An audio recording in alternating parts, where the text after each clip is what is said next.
हरे कृष्णा। तो अभी हम भगवद गीता के 10वें अध्याय के अंतर्गत श्लोक संख्या 6 पर विचार करेंगे।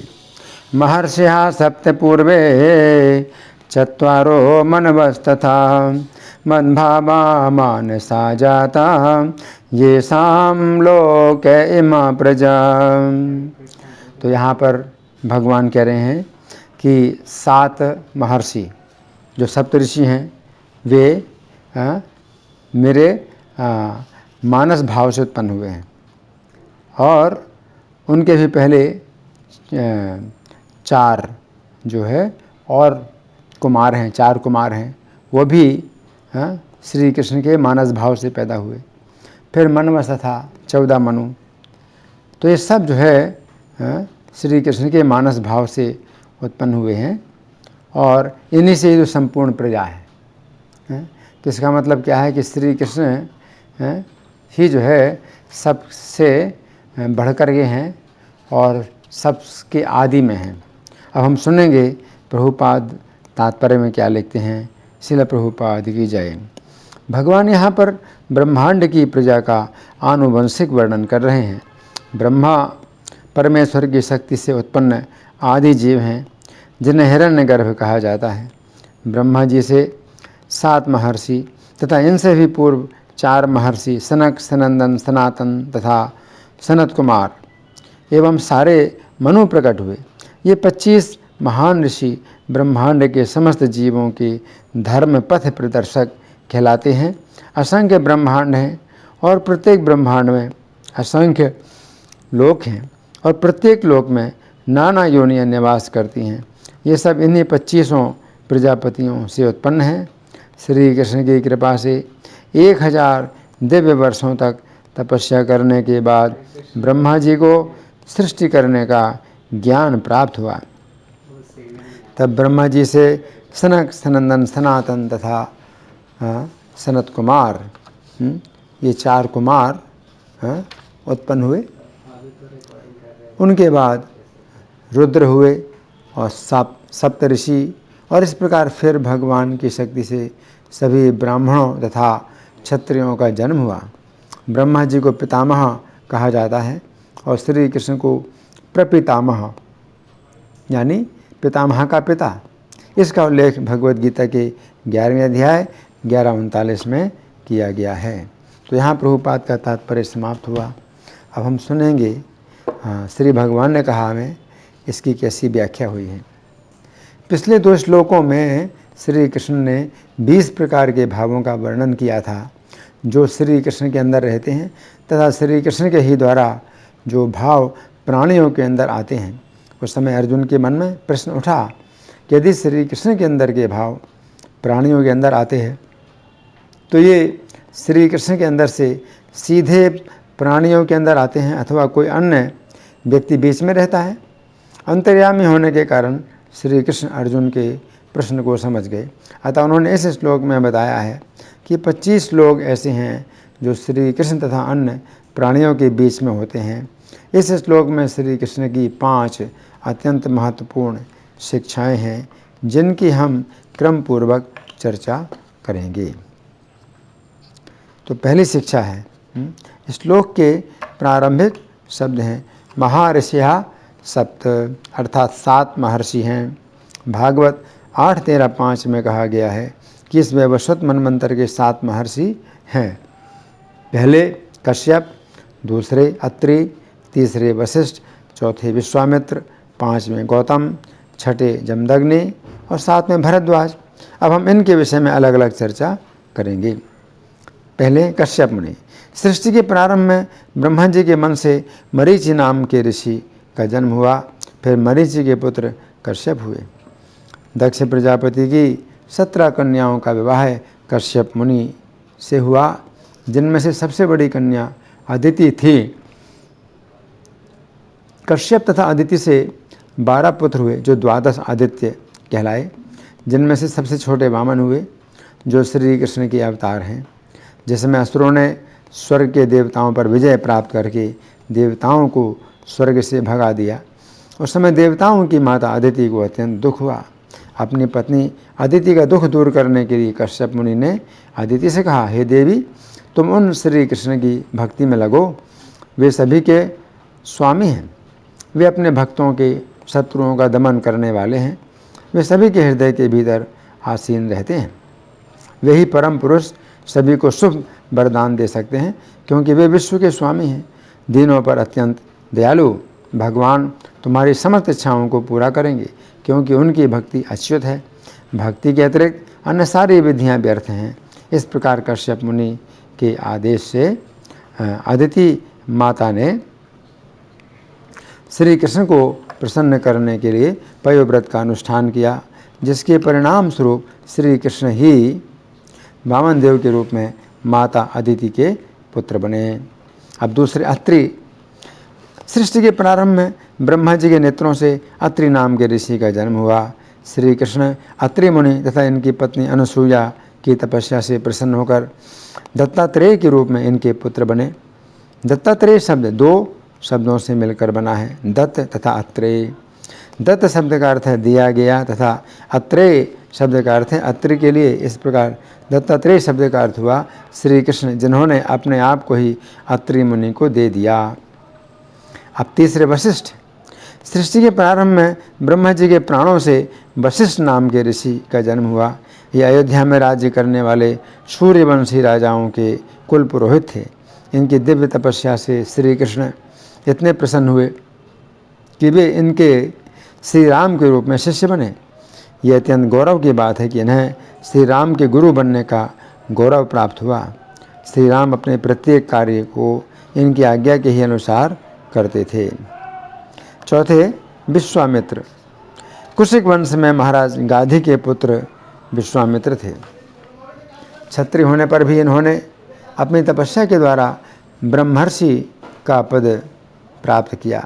जिस समय इनके यज्ञों में राक्षस लोग बाधाएं उत्पन्न कर रहे थे, उस समय यद्यपि ये अपनी तपस्या के द्वारा राक्षसों को नष्ट कर सकते थे, परंतु इन्होंने विचार किया कि यदि इस समय धर्म तथा यज्ञों की रक्षा के लिए श्री राम का राजा दशरथ के घर में अवतार हो चुका है, तो राक्षसों का वध करने के लिए ये क्यों अपनी तपस्या नष्ट करें।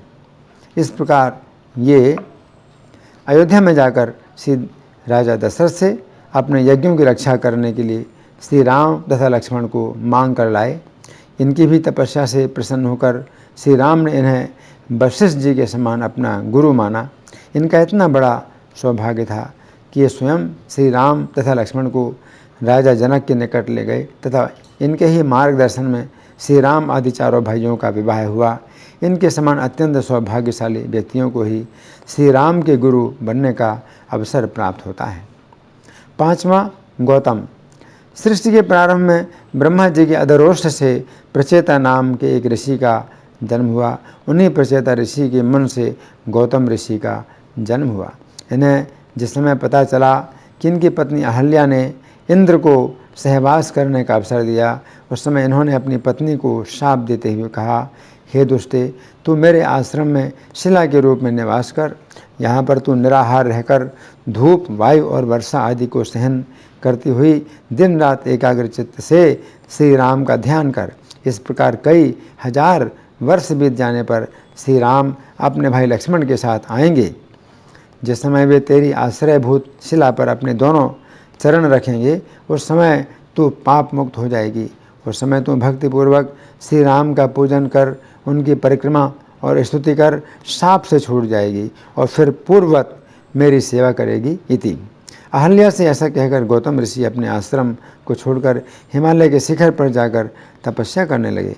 अब जिस समय श्री राम ने विश्वामित्र मुनि की आज्ञा से अहल्या का उद्धार किया, उस समय हिमालय के शिखर से गौतम मुनि आ गए तथा उन्होंने श्री राम की विधिपूर्वक पूजा तथा उनका आदर सत्कार किया। भक्ति के ही बल पर इन्होंने कई हजार वर्षों पहले ये बात जान ली थी कि श्री राम उनकी पत्नी का उद्धार करेंगे। अत्यंत सौभाग्य से ही किसी व्यक्ति को श्री राम के तत्व का इस प्रकार ज्ञान होता है। छठा, जमदग्नि। सृष्टि के प्रारंभ में ब्रह्मा जी की त्वचा से भृगु ऋषि का जन्म हुआ। उन्हीं के वंश में जमदग्नि ऋषि का जन्म हुआ। श्री कृष्ण ने गोलोक धाम में यज्ञ के अवसर पर एक कामधेनु गाय ब्रह्मा जी को दी। ब्रह्मा जी ने वह गाय भृगु ऋषि को दी, क्योंकि भृगु ऋषि श्री कृष्ण के महान भक्त हैं। अब भृगु ऋषि ने वह गाय अपने वंश में उत्पन्न हुए जमदग्नि मुनि को दी। ये समझने की बात है कि भृगु मुनि के वंश में अनेक पीढ़ियों के बाद जमदग्नि हुए, परंतु भृगु मुनि ने वह गाय अपने वंश के किसी अन्य व्यक्ति को ना देकर जमदग्नि मुनि को क्यों दी? इसका एक ही कारण है कि जमदग्नि के समान श्री कृष्ण का भक्त उनके वंश में कोई नहीं था। एक बार कार्तवीर्यार्जुन नामक एक राजा ने जमदग्नि मुनि के आश्रम में रहने वाली उस सुरभि गाय को बलपूर्वक छीन लिया। चूँकि जमदग्नि मुनि एक महान वैष्णव थे, अतः उन्होंने राजा के इस अपराध को सहन कर लिया, परंतु उनके पुत्र परशुराम जी ने अपने बल से राजा का वध कर दिया तथा गाय वापस ले ली। उस समय राजा के पुत्रों ने जमदग्नि को आश्रम में अकेला देखकर उनका सिर काट डाला। ऐसी स्थिति में परशुराम जी ने राजा के 10,000 पुत्रों के सिरों को काट कर तथा एकत्र कर एक पर्वत बना दिया तथा अपने पिता के सिर को धड़ से जोड़कर जीवित कर दिया। जमदग्नि अपनी भक्ति के ही कारण सप्त ऋषियों में से एक बने। अब 7वां भरद्वाज। सृष्टि के प्रारंभ में ब्रह्मा जी के मुख से अंगिरा मुनि का जन्म हुआ। उनके पुत्र हुए उतथ्य तथा बृहस्पति। उतथ्य के पुत्र हुए भरद्वाज। भरद्वाज मुनि का अनन्य अनुराग श्री राम के प्रति था। जिस समय श्री राम वन में जाने लगे उस समय भरद्वाज मुनि के आश्रम में उन्होंने एक रात्रि निवास किया। फिर जिस समय भरत जी श्री राम को अयोध्या लौटाने के लिए सेना के साथ अयोध्या से चित्रकूट जा रहे थे, उस समय वे भी एक रात्रि के लिए इनके आश्रम में रहे थे। उस समय भरद्वाज मुनि ने अपनी तपस्या के बल पर अनेक प्रकार की सुविधाएं प्रदान की। शुद्ध भक्त का यही लक्षण है कि वह अपनी तपस्या की शक्ति का उपयोग अपनी इंद्रिय तृप्ति के लिए नहीं करता है, परंतु भगवान या भक्तों की सेवा में वो अपनी तपस्या की शक्ति का उपयोग करता है। उस समय इनकी तपस्या से स्वर्ग से तथा ब्रह्मलोक से अप्सराएं गंधर्वों के साथ नृत्य करने के लिए आईं। उस समय भोजन के उत्तम पदार्थ आ गए। शीतल मंद तथा सुगंधित हवा चलने लगी। मेघों से दिव्य पुष्पों की वर्षा होने लगी। खीर की नदियाँ प्रकट हो गईं। बेल के वृक्षों से मृदंग की ध्वनि निकलने लगी तथा पीपल के वृक्ष नृत्य करने लगे। इस घटना से पता चलता है कि भरद्वाज मुनि श्री राम के कितने बड़े भक्त थे कि उन्होंने अपनी तपस्या का प्रयोग अपनी इंद्रिय तृप्ति के लिए न करके श्री राम के भक्तों की सेवा में किया। अब दूसरी शिक्षा है। इस श्लोक में आगे के शब्द हैं पूर्वे चत्वारः, अर्थात उनसे भी पूर्व 4 महर्षि हुए। तो यहाँ पर श्री कृष्ण कह रहे हैं कि उन्होंने अभी 7 महर्षियों की जो बात कही है, उन 7 महर्षियों से भी पहले 4 महर्षि हुए हैं। वे महर्षि हैं 4 कुमार। इनकी अवस्था सदा 5 वर्ष के बालकों जैसी रहती है। चूँकि 5 वर्ष की अवस्था में इंद्रियां विकसित नहीं होती हैं, अतः इस अवस्था में स्त्री पुरुष का कोई आकर्षण नहीं होता है। चूँकि स्त्री पुरुष का आकर्षण श्री कृष्ण की भक्ति में बाधा उत्पन्न करता है, इसलिए इन 4 कुमारों ने अपनी तपस्या का उपयोग इसी कार्य में किया कि इनकी अवस्था सदैव 5 वर्ष के बालक जैसी रहती है। इस प्रकार इन्हें वस्त्रों की भी आवश्यकता नहीं है। 5 वर्ष का बालक यदि नग्न रहता है तो इसमें कोई दोष नहीं माना जाता है। सृष्टि के प्रारंभ में ब्रह्मा जी ने 1000 दिव्य वर्षों तक तप करके अपने हृदय में श्री कृष्ण का दर्शन किया तथा जिस समय उन्होंने श्री कृष्ण की आज्ञा से सृष्टि करने का संकल्प किया, उस समय उनके मन से इन 4 कुमारों की सृष्टि हुई। इनके शरीर में भूख प्यास, सर्दी गर्मी, निद्रा आलस्य की कोई बाधा नहीं होती है। इनका निवास स्थान जनलोक है, जहाँ विरक्त मुक्त तथा भक्त लोग ही वास करते हैं। ये 4 कुमार अपने में से किसी एक को वक्ता बनाकर शेष 3 कुमार श्री कृष्ण के गुणों को सुनते हैं। मुख से श्री कृष्ण के नामों का जप, हृदय में श्री कृष्ण का ध्यान तथा श्रवण में श्री कृष्ण का गुणगान, बस यही इनकी दिनचर्या है। अब तीसरी शिक्षा है। इस श्लोक में आगे के शब्द हैं मनवहा तथा, अर्थात मनोगण भी। इस श्लोक के तात्पर्य में श्रील प्रभुपाद लिखते हैं, भगवान यहाँ पर ब्रह्मांड की प्रजा का आनुवंशिक वर्णन कर रहे हैं। ब्रह्मा जी परमेश्वर की शक्ति से उत्पन्न आदि जीव हैं, जिन्हें हिरण्यगर्भ कहा जाता है। ब्रह्मा जी से 7 महर्षि तथा इनसे भी पूर्व 4 महर्षि सनक, सनातन, सनंदन और सनत कुमार एवं सारे मनु प्रकट हुए।